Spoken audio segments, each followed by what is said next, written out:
I stared at my phone screen, watching the numbers I'd spent years building vanish to zero. When reality hits like that, it doesn't just sting.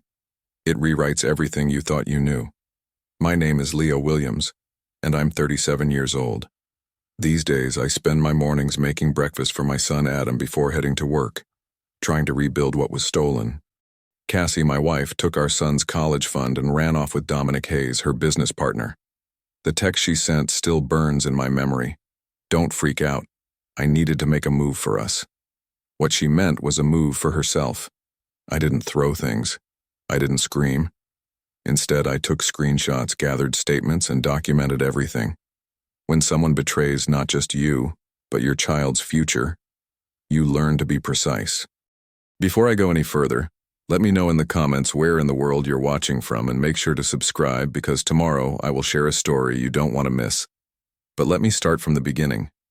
The garage door groaned shut behind my truck as I pulled in after another 10-hour shift. My boots were still coated in construction dust when I settled at the kitchen counter, pulling out my phone to check our accounts like I did every Thursday. That's when I saw it. Adam's college fund balance, $0. I blinked hard, thinking maybe exhaustion was playing tricks on my eyes. But the zero stayed there, stark and unmistakable. My thumb trembled as I refreshed the screen once, twice, 3 times. Still zero. The familiar buzz of a text message made me flinch. Cassie's name appeared above words that turned my stomach. Don't freak out. I needed to make a move for us. The kitchen suddenly felt too small, too warm. I remembered the day we'd opened that account. Adam had been so proud to sign his name on the deposit slip, his 12-year-old handwriting careful and determined. We'd promised him that money would be there when he needed it. The sound of sneakers on pavement drew my attention to the window. Adam was shooting hoops in the driveway, completely unaware that his future had just been emptied, like yesterday's trash. I forced myself to breathe slowly, to push down the rage building in my chest. "Hey, Dad," Adam called out when I joined him outside. "Want to play horse?" "Maybe after dinner, buddy."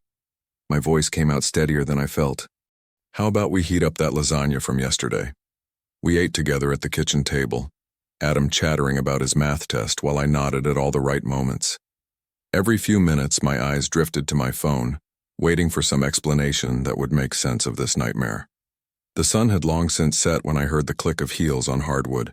Cassie's silhouette appeared in the doorway, a large suitcase gripped in her manicured hand. "Where's Adam's money?" I asked, planting myself between her and the stairs. She rolled her eyes, adjusting the designer purse on her shoulder. "It's our money, Leo. I moved it to something smarter. Dominic knows how to grow it." Dominic. The name tasted bitter. "Your businessman friend." "He's more of a partner," she said, chin tilted up defiantly. "And you wouldn't take risks.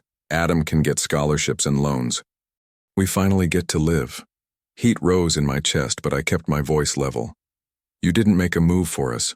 You robbed your son. Don't you dare guilt me." Her eyes flashed. "I've carried this family while you played safe. I'm done being suffocated." "Then be done," I said, "but the money comes home today." She laughed, short, mean. "Try and stop me." Then she brushed past me, her perfume leaving a trail of something that used to mean home but now just smelled like betrayal. At midnight, I sat alone at the kitchen table, a spoon rattling against my coffee cup as my hand shook with suppressed fury. My phone lay before me, open to the banking app's transaction history. I'd take screenshots of everything, document every transfer, every date, every dollar she'd stolen from our son. The house felt hollow now, each tick of the clock echoing off walls that had witnessed 15 years of marriage crumble in a single evening. Cassie's last words hung in the air like a challenge. "Try and stop me." The next morning, I stood at the kitchen counter watching coffee drip into the pot while Adam crunched his cereal. The house felt different, emptier somehow, like all the familiar sounds had lost their warmth.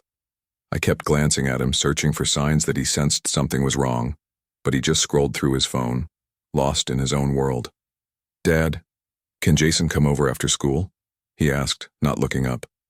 "Not today, buddy." I poured coffee into my thermos, hands steady despite the storm in my chest. "You're going to hang out with Aunt Lonnie for a bit." That made him look up. "Is everything okay?" Just some grown-up stuff I need to handle. I managed a smile that felt like stretched rubber. Nothing for you to worry about. Once Adam headed upstairs to grab his backpack, I called Lonnie. My sister answered on the second ring, probably already at her desk at the real estate office. "Leo, what's wrong?" She always could read my voice. Cassie emptied Adam's college fund. The words came out flat. "I need you to watch him today while I see a lawyer." Silence crackled over the line. Then, "I'll be there in 20 minutes. Caroline Pike's office occupied the third floor of a downtown building that had probably been impressive in the 70s. The leather chairs squeaked as I settled in, pulling up screenshots on my phone. "Show me everything," she said, not bothering with small talk. Her eyes were sharp behind rimless glasses, her suit as crisp as her tone. I laid it out. The drained account, Cassie's text, her talk of Dominic, and his investment schemes. Caroline's mouth thinned as she studied the transfer records. "This is custodial funds for a minor," she said, tapping a manicured nail against her desk. "She had no right to touch it without your consent. We're filing for an emergency freeze and a restraining order on all accounts now." Relief loosened the knot in my chest. Finally, someone who could translate my anger into action. "The judge needs to see this before she moves any more money," Caroline continued, already reaching for her phone. "My paralegal will start the paperwork immediately." When I got home that afternoon, Adam was sprawled on the couch with Lonnie, playing some racing game on his phone. "Hey, Dad!"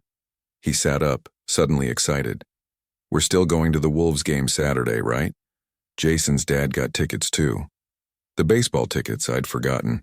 They were buried somewhere in my wallet, bought weeks ago when life made sense. "You bet," I said, even though I had no idea if we'd be in court instead. Some lies you tell to keep your kid's world from cracking. My phone buzzed around dinner time, unknown number. Cassie's voice sliced through the speaker. "You're turning Adam against me," she spat. "Having your sister play mommy while you plot with lawyers." Ice filled my veins. "You did that yourself when you stole his future." "It wasn't stealing. I was investing." I hung up, blocked the number. Later, after Adam was in bed, Caroline's voicemail lit up my screen. "I filed the petition. We'll be in front of Judge Benton tomorrow morning. Be ready." The courthouse loomed ahead like a concrete mountain as Caroline and I climbed the steps the next morning. My tie felt too tight, but I'd dressed the part. Dark suit, polished shoes, folder of documents arranged exactly as Caroline had instructed. "Remember," she said, holding the heavy door, "let me do the talking unless Judge Benton addresses you directly." The courtroom smelled of wood polish and anxiety. We weren't the first ones there. Cassie sat in the front row, wearing a white blazer that probably cost more than my monthly mortgage payment. Next to her was a man I'd never seen before. Dominic, I assumed. Tall, lean, expensive watch glinting as he whispered in her ear. He wouldn't meet my eyes. I remembered summer evenings on our back deck, Cassie laughing at Adam's jokes while I grilled burgers. The memory tasted like ash now. Caroline and I took our seats across the aisle. Judge Benton entered, his silver hair catching the fluorescent light. He looked exactly like what you'd want in a judge. Stern, composed, reading glasses perched low on his nose as he studied our emergency petition. "Your Honor," Caroline began, rising. "This is a straightforward matter of unauthorized access to custodial funds. Mrs. Williams liquidated her minor son's college account without consent or notice." "That's not true." Cassie stood up, her voice sharp. "He's always been controlling with money." "I was trying to." "Mrs. Williams," Benton cut in. "You'll have your turn to speak. For now, I need to see proof of authorization for these transfers." Caroline handed over the bank statements with practiced efficiency. "As you can see, Your Honor, the account was designated specifically for the minor child's education. No secondary authorization was obtained." I watched Cassie's face as Benton reviewed the documents. She was smirking slightly as if this was all some minor inconvenience. My hands clenched under the table. "These transfers," Benton said, tapping the paper. "To Hayes Consulting, LLC. That's your company, Mr. Hayes?" Dominic cleared his throat. "Yes, Your Honor, it's a legitimate investment." "Into an LLC formed 3 days ago," Caroline interrupted, producing another document. "With no business license, no physical address, and no documented assets." Benton's expression hardened. I'm granting the temporary freeze on all accounts linked to these transfers, including Hayes Consulting LLC. Mrs. Williams, Mr. Hayes, you are prohibited from accessing or moving any funds connected to the minor child's account until further hearing. Cassie shot to her feet, face flushed. She grabbed her designer purse and stormed toward the door, heels clicking against the marble floor. As she passed our table, she hissed, "This isn't over." Dominic followed close behind her, leaning down to whisper something in her ear. Even through the courtroom's hollow acoustics, I caught his words clearly. "We'll fight back." In the hallway, Caroline pulled me aside, her expression serious. "This is good," she said. "But it's only the beginning. They're going to escalate." I loosened my tie, feeling the morning's tension drain slightly. Through the window, I could see Cassie and Dominic huddled by a black SUV in the parking lot, heads together like conspirators. Maybe they were plotting their next move, but for now, Adam's money was safe. That's all that mattered. After the courthouse victory, I drove home with my shoulders lighter than they'd been in days. Lonnie met me at the door, giving me a quick hug before nodding toward the kitchen where Adam sat hunched over his algebra homework. "He's been fine," she whispered. Asked about court, but I kept him busy. I squeezed her arm in thanks. These small gestures of family loyalty meant everything now. Through the doorway, I watched Adam chewing his pencil, completely absorbed in equations. Just like always, that sight brought back the scent of fresh pencil shavings and the sound of him learning multiplication tables at our old kitchen table. My phone buzzed around 9 that night. Caroline's name lit up the screen. "Good news," she said without preamble. "I've got Rocío Mercado on board, best forensic accountant in 3 counties. She's already requesting transaction records. How fast can she work? She'll be at your place tomorrow morning. Fair warning, she's intense about details." Rocío arrived precisely at 8, carrying 2 leather briefcases and wearing an expression that said she lived for following money trails. She commandeered my kitchen table, spreading out paperwork with surgical precision. "Look here," she said, tapping a highlighted column. "Your wife moved the funds through a shell checking account first. Then she split it. Part went to prepaid cards, part as a consulting retainer to Hayes Consulting LLC. My coffee went cold as she walked me through the web of transfers. These cards? Can we track them? Already did." Rocío pulled out another sheet. One transaction links to a storage unit rental. There's also a payment to some short-term housing complex.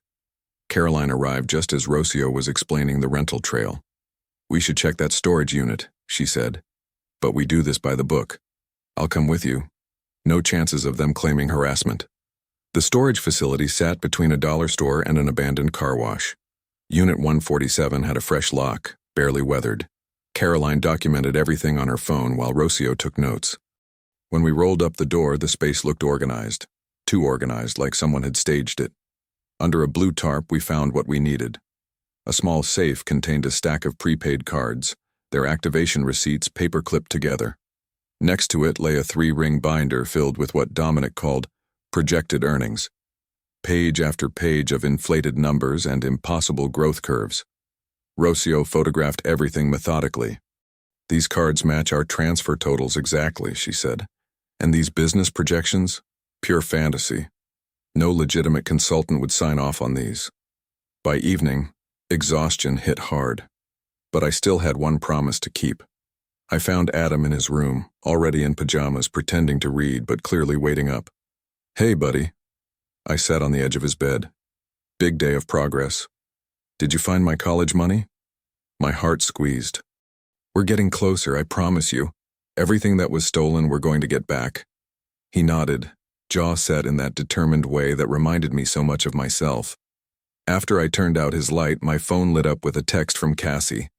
"Stop digging. You're making this worse for yourself." I set the phone face down without replying. Let her worry. The evidence was mounting, and this time, she couldn't talk her way out of it. The next morning, Adam slouched at the kitchen table, pushing his cereal around the bowl. The morning light caught his face just right, showing the dark circles under his eyes. He hadn't been sleeping well, neither had I. "Dad?" His spoon clinked against the ceramic. "Why hasn't Mom been home?" I set my coffee down and pulled out the chair across from him. Remember how you used to measure your kids' growth on door frames marking their height with pencil lines and dates? This felt like that, another milestone, but the kind that breaks your heart. I need to tell you something, and it's going to be hard to hear. I leaned forward, elbows on the table. Your mom took the money from your college fund. She gave it to a man named Dominic without asking either of us. Adam's hand tightened around his spoon. The account we opened together when I was 12? Yeah, buddy. That one. The memory hit me then. Adam's proud grin as he signed that first deposit slip. How he'd practiced his signature on scratch paper first because he wanted it to look official. Now his eyes were wet, but his jaw was set in that stubborn line I recognized from my own mirror. We'll fight, he said, voice steady despite the tears he wouldn't let fall. I don't want her to have your hard-earned money, and my college fund. I got up and wrapped him in a hug, feeling his shoulders shake slightly. Over his head I stared at the family photos still hanging on our wall, frozen moments of what we thought we had. Never again, I whispered. I promise you that. The afternoon dragged by in a blur of paperwork. Caroline filed motions for turnover of assets while I tried to focus on work emails. Around 4, Rocio's message popped up with a subject line that made my stomach clench. Additional expenditures found. The attached spreadsheet told a story of betrayal in cold numbers. Cassie had used the stolen money for plane tickets, round trip to Miami, first class. An Airbnb rental in South Beach for 2 weeks. Restaurant charges at places with names that probably didn't even put prices on their menus. Each line item felt like another knife in my back. I was still staring at the screen when a soft knock broke my concentration. Adam stood in the doorway of my home office, clutching a crumpled paper. They gave us this at school today. He held out what looked like a scholarship information flyer. About college application deadlines and stuff. My throat went tight as I took the paper. State University's logo blazed across the top. Adam's dream school since he'd first watched their robotics team compete 3 years ago. Dad? His voice was barely above a whisper. Will I still get to go to state? I forced my face into what I hoped was a reassuring smile. Yes, I said, even as doubt gnawed at my gut. We're going to make sure of it. But Adam had always been good at reading me. His eyes flickered down to the floor and I saw the uncertainty settle over him like a shadow. I stood in Judge Benton's courtroom beside Caroline, watching Rocio methodically lay out her findings. She had this way of making numbers tell stories that even I hadn't pieced together yet. Your Honor, Rocio said, gesturing to a stack of documents, the prepaid cards found in the storage unit match exactly to withdrawals from Adam Williams's college fund. The timing aligns perfectly with large deposits into Mr. Hayes's business account. I glanced across the aisle where Cassie sat, her white-knuckled grip on her designer purse betraying her calm facade. The memory of opening that storage unit still burned fresh. The sight of those prepaid cards lined up like evidence of everything she'd tried to hide. Judge Benton peered over his glasses at the forged paperwork. And these authorizations? Falsified, Your Honor, Rocio replied. The signature comparison shows clear disparities. Cassie shot to her feet. This is ridiculous. I had every right. Mrs. Williams, Benton's voice cut through the air like steel. Sit down. I watched her sink back into her chair, that familiar defiant tilt to her chin. How many times had I seen that same expression across our kitchen table, never knowing what it really meant? Based on the evidence presented, Benton continued, I'm ordering immediate return of all identifiable funds. Furthermore, Mr. Williams will serve as temporary sole custodian of the minor child's accounts. He paused, shuffling through papers. Regarding physical custody, given Mrs. Williams's failure to appear at 3 scheduled visitation meetings, temporary physical custody is granted to the father. The relief hit me like a wave. Caroline squeezed my arm, a quick professional gesture that said everything. After court, I took Adam to Mario's, the pizza place where we used to celebrate his good report cards. He demolished half a pepperoni pie while telling me about his robotics project. And then Tyler knocked over the whole thing, he said, laughing for what felt like the first time in weeks. But we fixed it before the demonstration. That's my boy, I said, watching him smile. Always finding solutions. The next morning, I woke up feeling lighter. The kitchen seemed brighter somehow as I made coffee, already planning to show Adam the court order over breakfast. Then my phone rang. Caroline's name flashed on the screen. "Leo," she said, her voice tight. "We have a problem. Rocio just found something in the transaction logs. Cassie and Dominic converted a significant portion of the funds into cryptocurrency through a kiosk. We can't claw it back immediately like we planned." The coffee mug nearly slipped from my hand. "How much?" "Enough to hurt. We're talking about—" "Dad?" I turned to see Adam standing in the doorway, still in his pajamas, holding his state university application packet. "The website says tuition deposits are due in 2 weeks. Will mine be okay?" My grip tightened on the phone until I could feel my pulse in my fingers. Caroline was still talking, numbers and legal terms washing over me, but all I could see was Adam's face. Hopeful, trusting, waiting for an answer I couldn't give. I slumped into the chair across from Caroline's desk, coffee going cold in my hands. The morning light filtered through her office blinds, casting stripes across stacks of legal papers that seemed to multiply daily. "They're getting desperate," Caroline said, sliding a new filing across her desk. "Cassie's claiming spousal support now. Says you controlled all the money, that she was trapped." She tapped the paper with her pen. "They're painting you as some kind of financial abuser." My stomach clenched. 6 years of overtime shifts, careful budgeting, making sure both Cassie and Adam had everything they needed. All twisted into something ugly. I remembered the day Cassie bought her new car, how she'd hugged me in the dealership lot, thanking me for managing our finances so well. "She had full access to our accounts," I said. "She bought whatever she wanted." "I know." Caroline's eyes narrowed. "But they're trying to muddy the waters. Make this about your marriage instead of Adam's money. Classic deflection." My phone buzzed. Cassie's number. I almost declined it, but Caroline nodded. "Let's hear what she has to say." I put it on speaker. "Hello? Leo?" Cassie's voice dripped honey and regret. "Can we talk? Really talk?" She paused, probably expecting me to jump in. I didn't. "This has gotten so out of hand. If we could work this out without lawyers." "The money belongs to Adam," I said flatly. "You already chose Dominic." The honey vanished. "You're poisoning him against me. He won't even answer my texts anymore. You've turned my own son. You did that yourself when you stole his future." I ended the call, my hand shaking slightly. Caroline was already making notes. "Good. Keep every call like that. Shows her real priorities." Rocio knocked and entered, laptop under her arm. "The crypto trail's getting interesting," she said, settling into the chair beside me. "Those kiosk transfers? They needed phone verification. One number was Cassie's, but the other belongs to someone named Marcus Myers." She turned her screen toward us. "He's listed as co-founder of Dominic's company, except he doesn't seem to exist. 4 different addresses, all mail drops. So it's not just theft," Caroline said slowly. "It's fraud.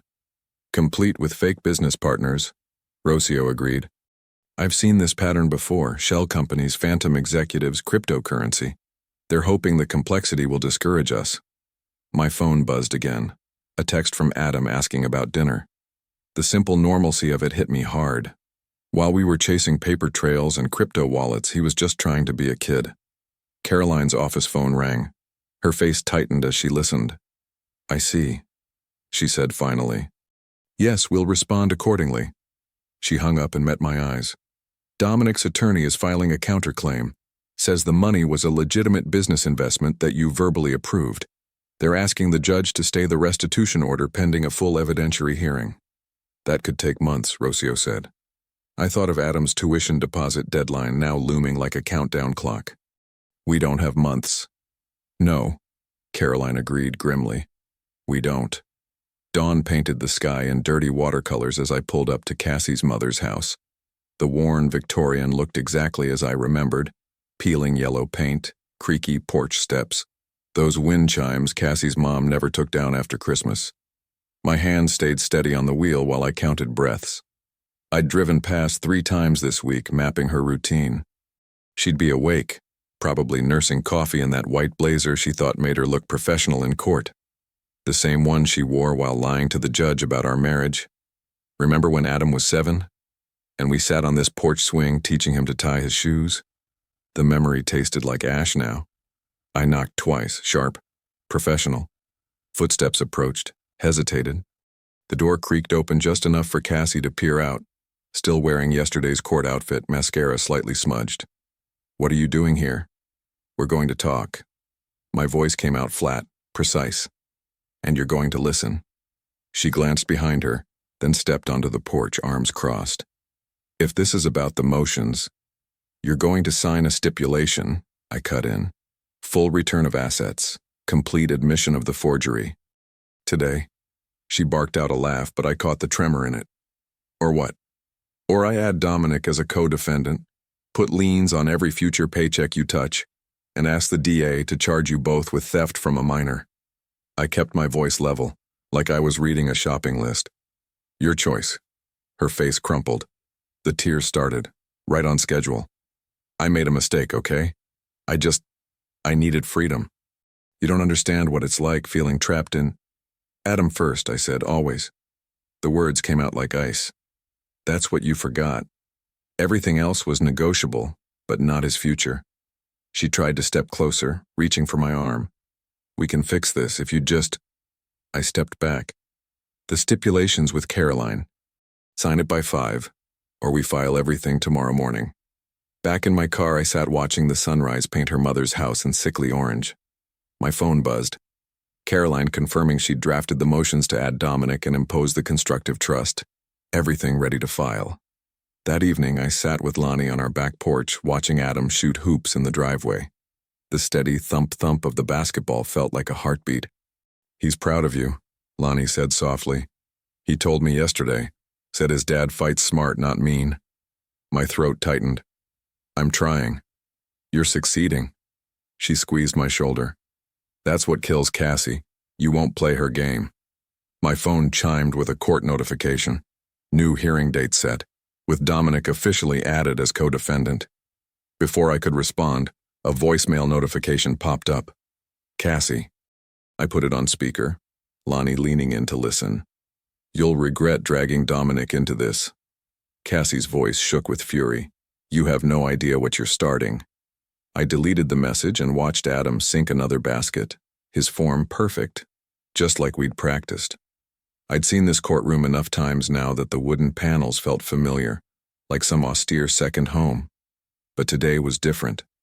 Today was for answers.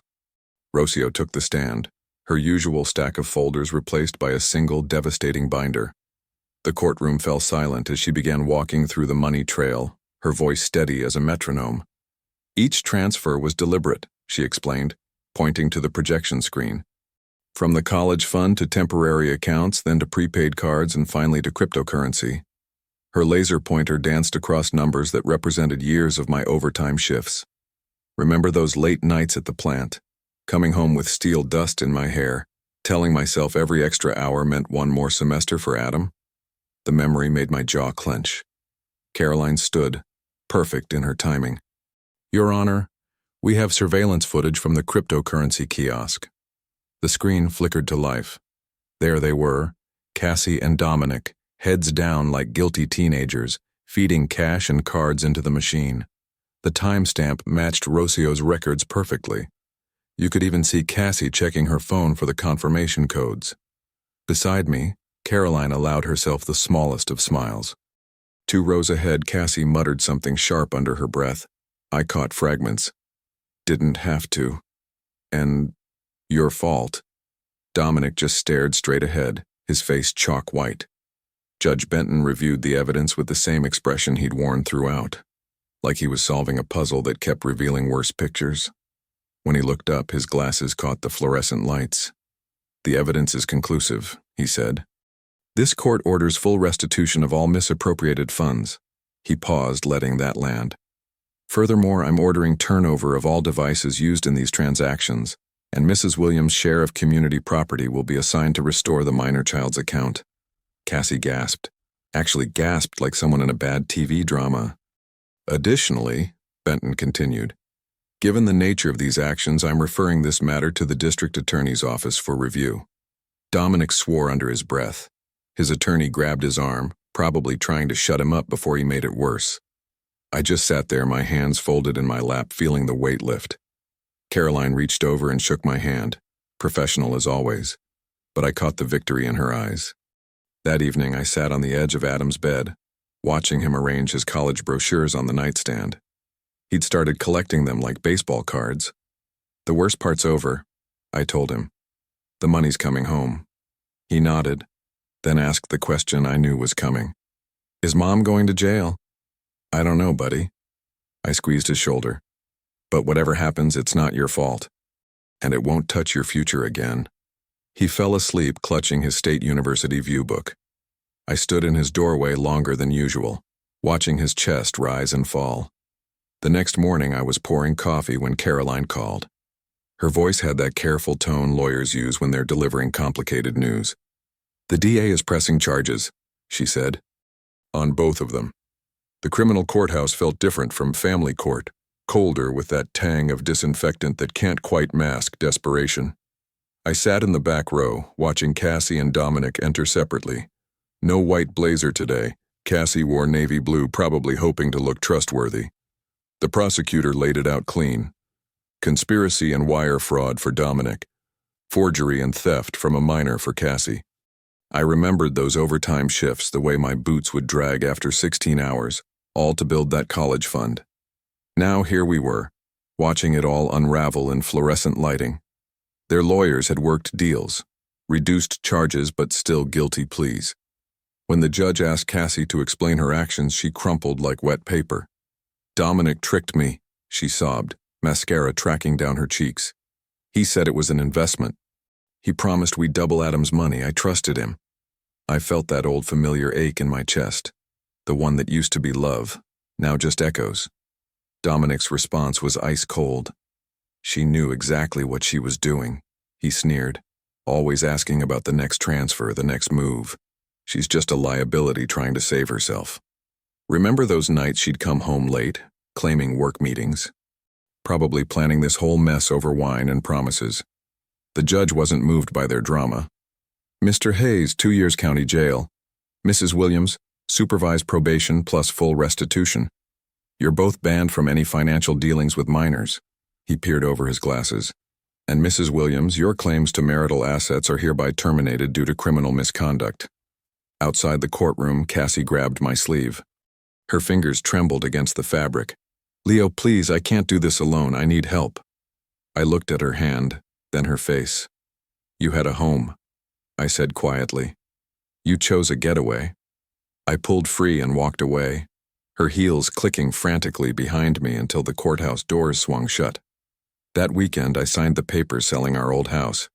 Too many ghosts in those walls now. Adam helped me pack, wrapping photo frames in newspaper, carefully setting aside the ones with Cassie in them. Our new place was smaller, tucked into a quiet neighborhood across town. No marble counters or fancy fixtures, but it had good bones and clean air. Adam chose the bedroom with the big window, the one overlooking a maple tree. I leaned against his doorframe, watching him hang posters. His favorite baseball team, a NASA shot of Mars, some band I was too old to recognize. He seemed lighter here, like he could finally exhale. His phone buzzed. He checked the screen and his smile faded. "It's Mom," he said, holding it out to me. I could hear Cassie crying through the speaker. Adam shook his head. "I don't want to talk to her." Moving day hit different than I expected. Not the gut punch of leaving home, but something lighter, like finally setting down a weight you'd carried so long you'd forgotten it was there. Adam's dorm room was standard issue. Cinder block walls, twin beds, those fluorescent lights that make everyone look tired. But watching him arrange his space, careful and deliberate, made my chest tight in the best way. "Little higher on the left," I said, as he hung a photo above his desk. It was us at Miller Stadium last summer, both sunburned and grinning like fools after catching a foul ball. The memory hit fresh, the crack of the bat, Adam's whoop of victory, ice cream melting down our hands in the August heat. Some memories you keep close, polish them like stones until they shine. Adam stepped back, tilting his head at the photo. "You kept your promise," he said quietly. "You kept my future." His voice caught a little, but his chin was up, shoulders straight.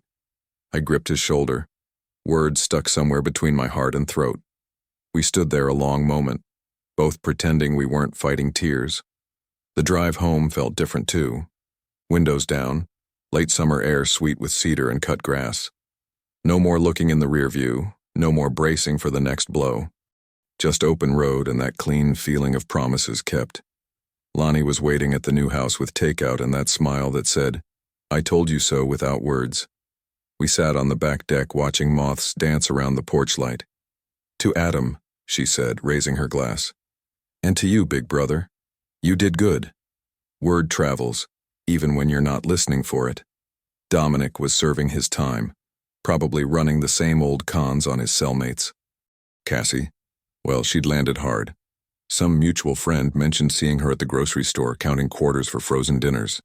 She was renting a place on the bad side of Marshall Street, working retail, trying to track us down through old connections. But she wouldn't find us, not really. Oh, she might get our address, might drive past some Sunday morning. But she couldn't touch what we'd built here. Adam's future, secure and bright as that foul ball hanging in his dorm room.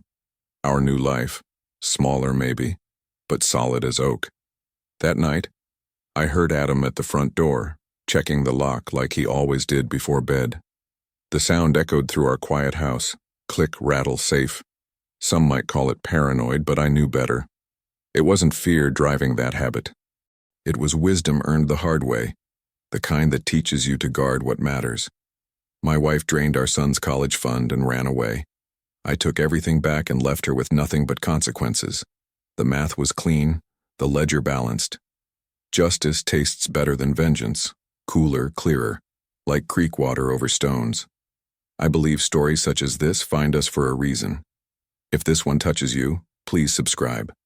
I share a new one every day. In the meantime, there are 2 stories on the screen that are even better.